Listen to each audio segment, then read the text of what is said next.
For most people, gaming is just a hobby or a place where they can distract themselves from what's going on in their day-to-day lives. A way to kick back or to relax. For example, jumping onto a game of Fortnite after a hard day's work. However, there are some games and some moments when the player is presented with a choice.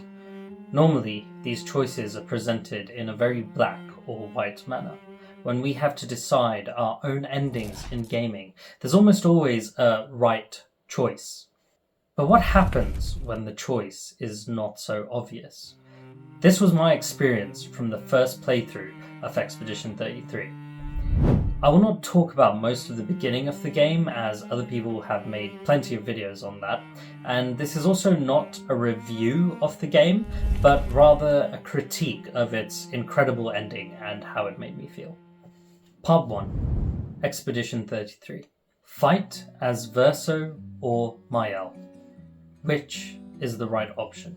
If you haven't finished the main story, or you're currently at the dialogue choice between fighting as Maelle or as Verso, and you just want a quick answer, make your choice based on the following conditions. If you have not done the post-game content and you went straight to the final boss and you still intend to continue playing, I personally recommend you go with the Maelle option. If you have finished all of the post-game content, or you're content and done and you're ready to move on, then I recommend you go with the Verso option. The rest of this video will contain spoilers for the end and post-game of Expedition 33, but it's mainly going to be about the lore, and unless you plan on playing through the entirety of the post-game, you're still completely good to watch this video. And I've pulled together some insights I think you're going to find really interesting. Part 2. Choices in video games. I recently watched a video by Daryl Talks Games about endings and why we procrastinate finish a game we started playing. It was actually his video that made me get off my butt and play through the final arc of Expedition 33. I won't repeat his whole video, and if you want to know more, you should definitely go watch it. But to summarize, if you're a gamer that finds yourself procrastinating finishing a video game right before you get to the end, you might be somebody who is paralyzed by the potential of how that game might end. We enjoy fiction because of the happy endings that are presented to us, and only in fiction does one find a happy ending. In real life, the story does not end once you achieve your goals. You now have to keep living. The idea that we might have made some wrong choices or we might end up getting a bad ending can prevent us from actually finishing a game we've sunk hours of our life into. It's terrifying to think that by our efforts not being made correctly, that we will somehow ruin this experience for ourselves. I'm a writer and an avid reader, and one thing I'm keenly aware of is that someone's experience of the ending of a story vastly shapes their overall enjoyment of the narrative. To the point where even if they loved experiencing the entire story, a bad ending could change their rating of that story completely. So as human beings, it makes sense why we want to get the best ending possible. Part 3. But what if there is no good ending? Fight as Verso or Maelle. This is the choice you're presented with at the end of Expedition 33, and it seems like it should be obvious. On one hand, Maelle wants to save the world. On another, Verso wishes to destroy it. Everything leading up to this point has led you to believe that Verso cannot be trusted. He's been keeping secrets from the very beginning of the story since you met him, and he never does truly come forth and reveal these secrets to the rest of the cast. The fact that he has secrets is a constant source of curiosity and distrust to the main cast of characters. Maelle clearly seems like the right choice. You just defeated her father Renoir because he wanted to destroy the world. Obviously, we've been fighting this entire time to save the world. Verso is just a suicidal maniac. That doesn't mean he gets the right to decide the fate of every single person in it, just because he cannot bear his own existence. If you choose to fight as Verso, the game itself practically tells you to reconsider. You can't just decide that for everyone, Maelle shouts at you painfully. This should be, by all means, an obvious choice. Except it wasn't for me. You see, when the game presented me with this choice, I found myself incredibly conflicted. Logically, it seemed obvious, just fight as Maelle and I can save the world. I can save all the characters that I've learned to love. But I just couldn't help but have this gnawing feeling inside of me. Was this really the right decision? In order to truly explain this feeling of conflict I experienced, we need to go in depth to each perspective of these characters and understand their points of view. Part 4. Maelle's perspective. Maelle is a girl who has tragically experienced 2 lives. She experienced one life inside of the painting. That is where she got the name Maelle. However, outside of Verso's canvas, her name is Alicia. Before we try to understand Maelle, I think we need to understand how she got there in the first place. The de Sander family is a family of artists. We don't know the significance of artists in this universe, but it is clear that they wield some exceptional powers. Being a de Sander, they can create canvases. Renoir and his wife, Aline, are quoted to have painted hundreds of worlds together. Artists can create canvases that a person can enter and experience as if they were experiencing a whole another world. This reminds me of the painted world of Ariamis from Dark Souls, actually. There also seems to be an overlying political structure in the world, and it's clear some kind of rivalry exists between the writers and the artists. So who is Alicia de Sander? She is one of the 3 children of Aline and Renoir de Sander. She has 2 older siblings, one being Verso and the other being Clea. While the ability to paint is not hereditary, it seems like Aline was the original paintress. Renoir explains she taught him how to paint, and it seems they then passed this ability down to their 3 children. It's not known whether Alicia or Clea created any paintings, however there is a theory that Clea is one of the strongest members of the de Sander family.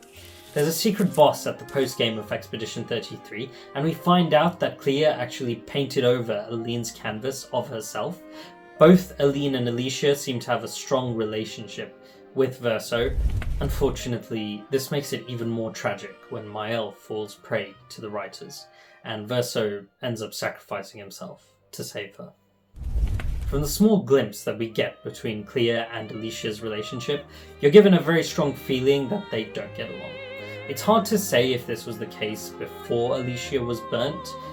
Her relationship with Renoir, on the other hand, seems to have been a positive one, and we find out later in the story that Renoir is acting actually from a place of love. All the actions he took, even his attempts to get Alicia and Aline out of the canvas by destroying it, was an attempt to save their lives. You see, one thing that Renoir says he's not forgotten is that Aline always reminded him every day spent within the canvas has a price. Therefore, he must destroy the last remaining piece of his son. It's not enough just to understand what the painting was. We need to understand the significance of this painting to Alicia. So out of all her family members, Verso and Renoir were the ones she was closest to. I feel like Gustave is almost a representation of these masculine influences Maelle has had in her life. He's kind of empathetic like Verso, and he's also decisive and a good leader like Renoir. To Maelle, he's both a father and a brother. When the real Verso sacrifices himself to save her life, she loses one of the biggest pillars in her life. And after Aline loses herself in the painting and Renoir enters after her, getting trapped in the monolith in the process, in one fell swoop, Alicia has lost her face, her biggest support pillars, and her voice. From the evidence that she and Clea don't get along, Alicia has nothing left, and it's obvious that she feels that way. Her own sister gives her the title Ghost of the Family. The tragedy and pain experienced by Alicia is real, and it's clear that she lost her will to live. Even the small glimpse we get of her outside of the painting, she's only trying to get her parents back. Her broken and scarred psyche makes the allure of the painting that much more tantalizing. When Alicia enters the painting by mistake, she's reborn, and while it's unknown how this affects the world, she is a paintress, just like her mother. And there is a strong chance that her presence within Verso's canvas affects the world around her. She's a god with no recollection of who she was, reborn as a mortal. And the canvas gives her everything she could have ever wanted. Within the canvas, she's born as Maelle.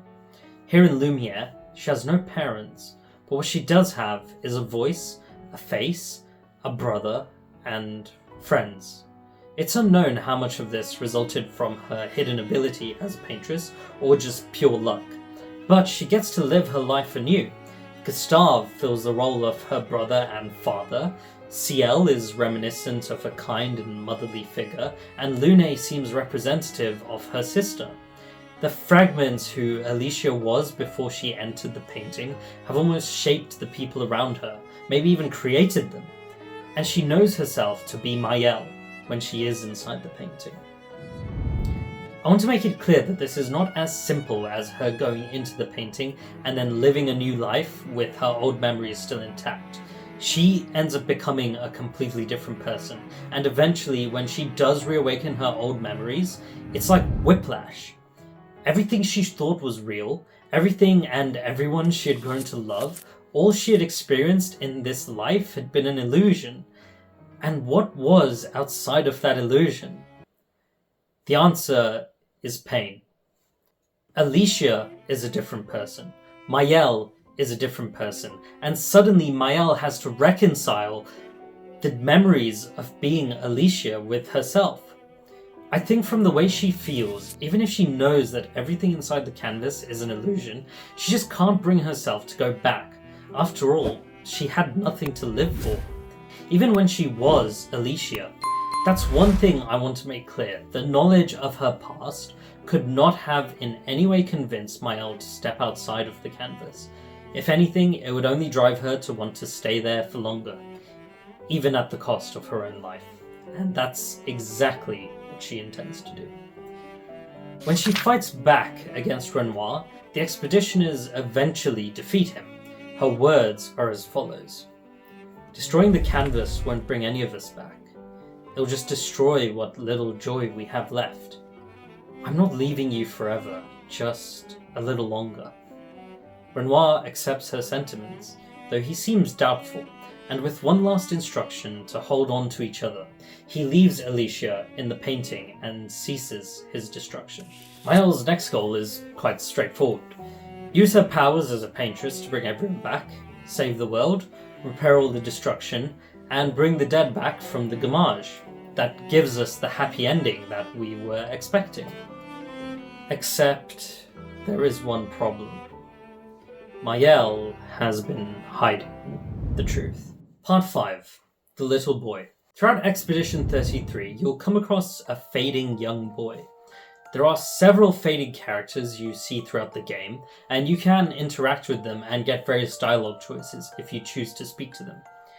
Among them, there are 3 distinct characters: the fading young boy, the fading woman, and the fading man. Each of these is actually a member of the Descendre family.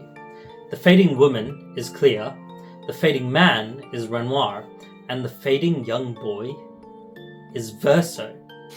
And I don't mean the painted version of Verso like the one you play as. No, he is actually Verso. He's the piece of Verso's soul that was left behind when he created the canvas. From what we can understand, the canvas was created when Verso was still relatively young, and this is also the only canvas Verso ever created. While the world of Expedition 33 is fractured and dying, there is a prevalent sense of childlike wonder. The Gestrels, Esquier, even Monoko, they all seem like fun creations that a child would dream of. All of them are incredibly friendly, and it seems like when Verso created this world, he poured all of his love and aspirations into it. You see, maybe this was Verso's attempt at pleasing his family, at fitting in. He created this world as a place for his family and himself to find joy, filling it with things that were made to bring happiness. And if you go back to some of the early dialogue from The Fading Boy, what he says is actually heartbreaking. When you first encounter the young boy at the ancient sanctuary, if you pick the dialogue option and choose to ask him, "Others have passed through here?" you get the following response. "Everyone used to pass through here, a place of joy. I miss laughing with everyone." When you next see him at the Yellow Harvest, he has this to say. "Why? Why would she paint these things? Eating the world, eating our world. We used to have fun here, together. I wish we could still have fun, sister." At the Stonewave Cliffs, he says this. "This place was made to bring joy, not pain. Yet pain is everywhere." Verso's soul is crying out. He's heartbroken over the state of the world. The little boy created this place for his family to feel connected. Maybe his own disconnect from his family through his love for music made him want something where they could all find common ground. Instead, this world has become a battleground. His father trying to destroy it, his mother losing herself in it, and his sister abandoning it. The piece of Verso that only wanted to be loved has to watch everyone he loves and cares about fractured. Just like Lumiere, his family is broken. Part 6. Clea, the misunderstood villain. Now, I know this is a video about Verso and Maelle, but I don't think we can truly understand the ending of Expedition 33 without going into Clea's character. I think Clea is actually one of the most misunderstood characters in Expedition 33. Throughout your game, you'll fight battles against these walking monstrosities. Your companions refer to them as Nevrons. They actively seek to destroy and kill everything around them. At first, it seems like an obvious assumption. The paintress obviously created the Nevrons. The same way she takes away life every year, it's just another one of her many paths towards destroying the world.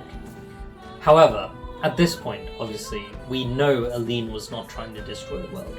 She was trying to protect it. So the question lingers, who created the Nevrons? We also know at this point that it is Renoir who's trying to destroy the world. It's easy to assume that he is the one who created all the Nevrons. However, the reality is actually quite different, and this is a detail that is only made apparent in the postgame. The Nevrons are actually Clea's creation. You actually get to interact with Clea twice in the game. The first time is very early into the game at the Forgotten Battlefield. You encounter the fading young woman. However, at this point in the game, you haven't actually awakened your memories, and she is basically telling you that she'll handle everything herself when she also realizes this. You do not encounter her again as a Fade until the postgame. This is at the Endless Tower, where she explains the rules and encourages you to quote-unquote have some fun.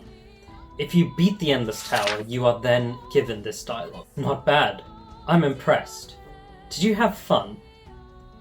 Some advice. Don't let yourself get caught up in other people's drama. Neither of them are adult enough to have the conversations that they need to have. Until they face their grief, they're better apart than together. But instead, they do this, and they pull others into their mess. Like you, trapped in Aline's delusion. And before you call me a hypocrite, yes, I did get involved. I gave Renoir the edge he needed, otherwise she would have overpowered him long ago. She is, after all, the stronger painter. This is not your battle. Do not let their mess become yours. Aline would rather lose herself in make-believe than face reality. It's a drug she's unwilling to resist. Don't make the same mistake. And Renoir, he is terrified of losing more family, and his response is to bend everyone to his will. Don't let his fear end up controlling you. It's not selfish to make your own choices, sister. You've made great strides since I last saw you. Don't go backwards. Take this, a reminder that you control your life. And if you're not having fun, go do something else. Just remember, the only thing you owe them is a life you can enjoy. These words are unexpected because they are so heartfelt. I think at this one moment, the mask is pulled away, and what we see is not the harsh elder sibling, but a caring and also grieving elder sister. Maelle is the only sibling that Clea has left. Of course she cares. The very war she's fighting against the writers is because she cannot forgive them for taking away her younger brother, the brother who helped her create Lumiere. That's right. Verso did not create Lumiere alone. He and Clea both did it together. This world is not a product of just Verso's dreams, but of both of theirs combined. And while Clea says that, she doesn't care if Aline loses herself to the painting, I feel like this is just a front. She's helping Renoir bring Aline back. Why would she do this if she didn't care? Her excuse is that she needs his help for the war, but Aline is actually the stronger painter, so surely Aline would be the right choice. No, Clea is not as cruel as she portrays herself to be. She's put up a wall, because while everyone around her is losing themselves to their suffering and grief, she has to hold herself together. I, like Clea, am an elder sibling, and I really resonate with having to pick myself up when nobody else in the family would. I wasn't just fixing my parents' mess, I was also having to protect my younger sibling. And I think she feels the same way. She's proud of Maelle for making her own choices, and while she's happy for Maelle to continue receiving joy from the painting, she also doesn't want her to end up like her mother and lose everything in her grief. The destruction of the world, all the death, pain, and tragedy, is a choice of love, from the one who created it. Part 7. Verso's POV. There have been other deep dives made on Verso's character, so I'm not really going to go over all the lore and Easter eggs you can find within the game. What I am going to explain, however, is his psychology. Verso initially comes across as reserved when he first meets the expedition. He keeps his cards very close to his chest, and he's obviously hiding something. Both Lune and Ciel have to try extremely hard to get Verso to open up to them. But even though he's reserved, he just can't help but care about these expeditioners. When Maelle is stuck in her grief, he saws himself in half as a practical joke. His best friend, Monoko, even asks him, all that pain just to put a smile on their faces? But this is an integral part of who Verso is. After all, for both his mother and his sister to be so stricken with grief after his death, there had to have been an incredibly strong bond between the two of them. Even after all Verso has endured, even after he's trying so hard to close himself off, after he's lost so much, he just still can't help but care about the surrounding people.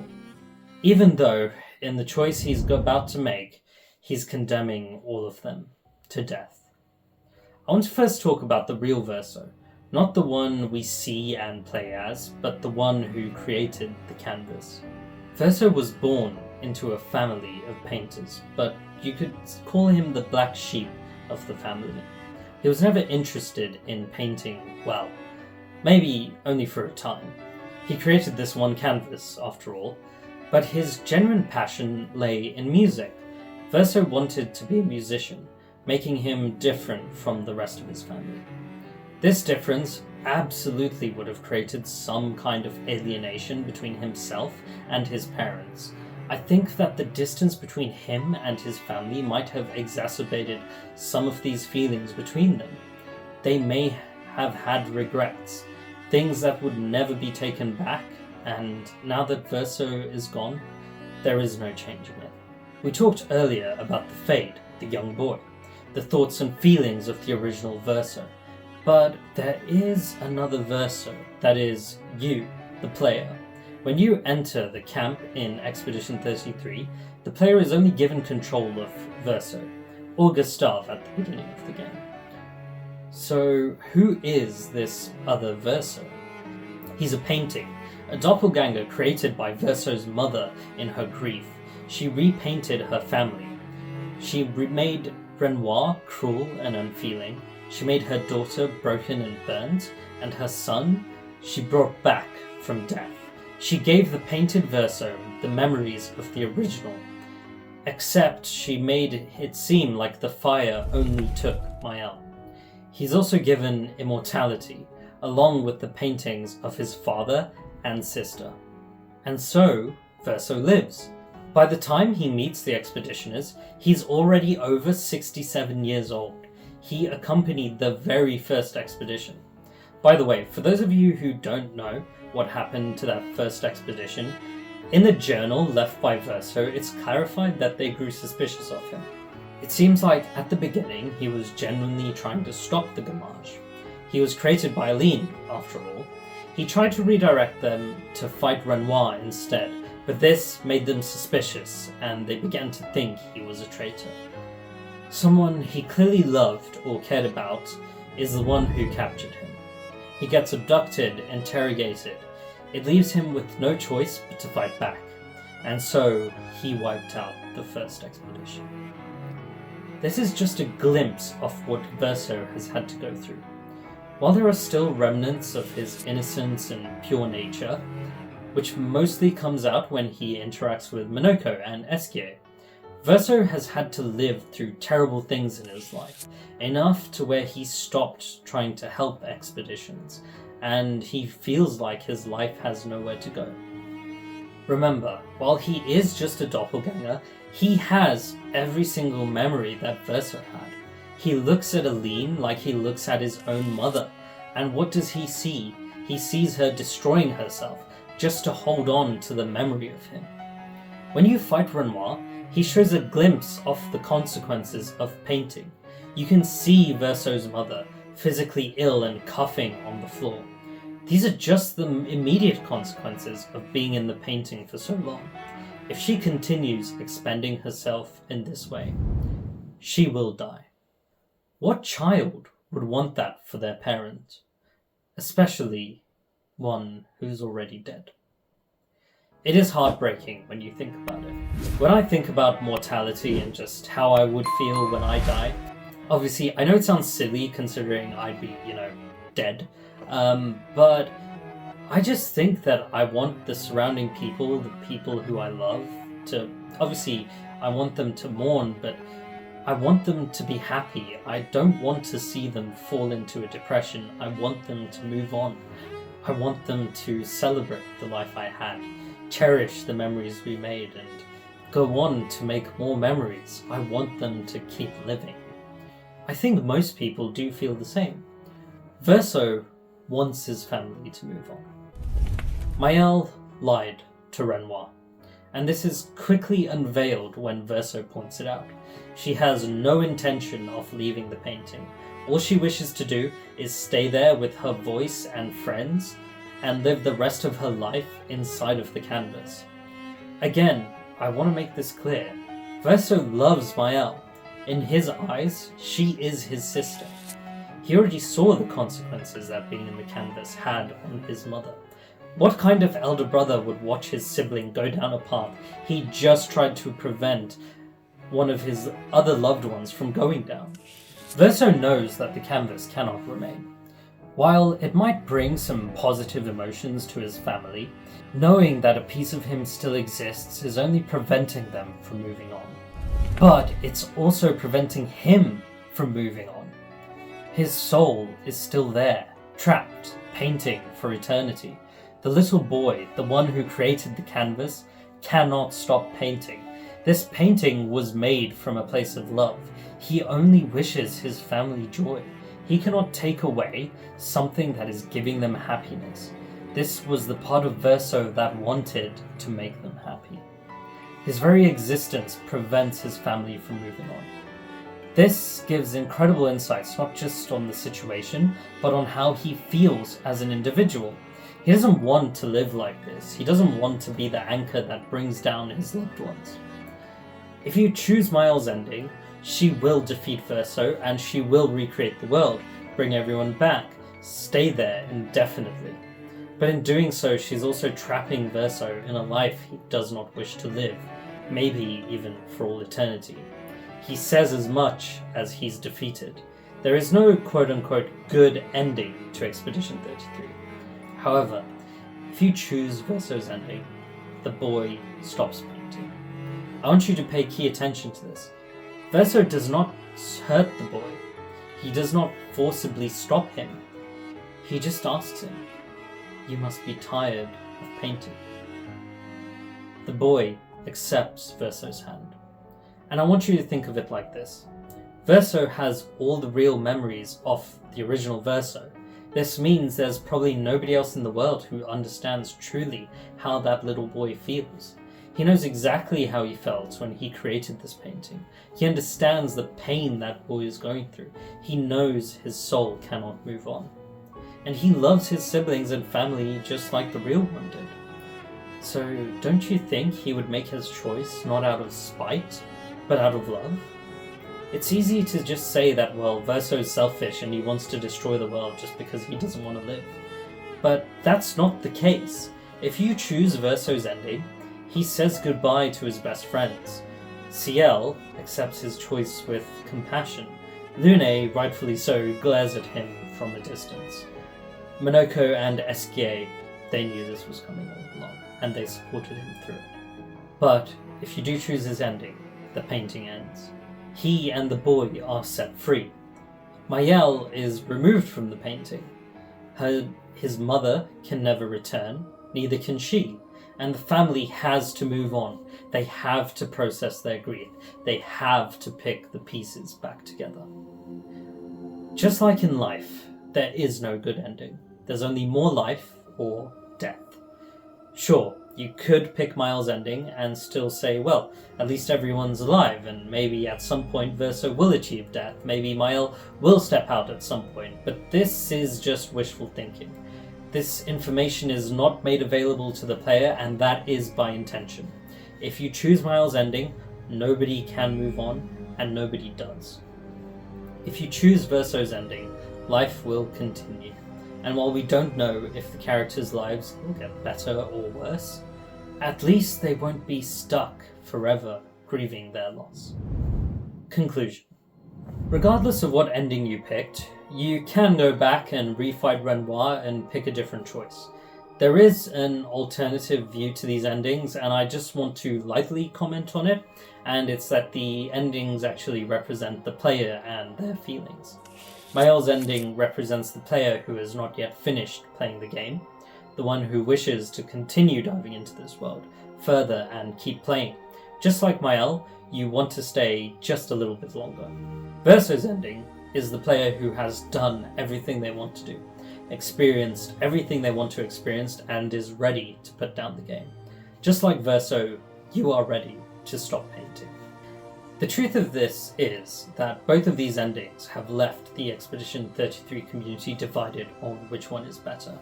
But actually, I don't think there is any good ending to Expedition 33. There is only the ending that resonates more with you, the player. And what ending represents with you is going to depend on your personal experiences and also the stage you're at in terms of playing this game. I do just want to throw this in there. It's not related to this video specifically, but it's the last video I posted. It blew up insanely well, and I was honestly shocked to see this many views and comments so early into my YouTube career. Everybody who subscribed or just watches my videos, I am incredibly grateful, and if you watch through this entire video to the end, wow, I am just floored. I'm so glad to be speaking to you. I'd love to hear your thoughts, and I'd love to hear your opinions. Definitely let me know if you disagree with anything I've said or if you picked the same ending as me. Just so you know, I picked Verso's ending. I made the choices more out of intuition, and after seeing it, I was definitely conflicted. But now, looking back and having experienced both endings, I'm satisfied with the choice I made. Anyway, this video is long enough, and it's about time I wrap it up. Thank you so much for watching this video. I hope you have a wonderful day, and this is V signing off. Cheers.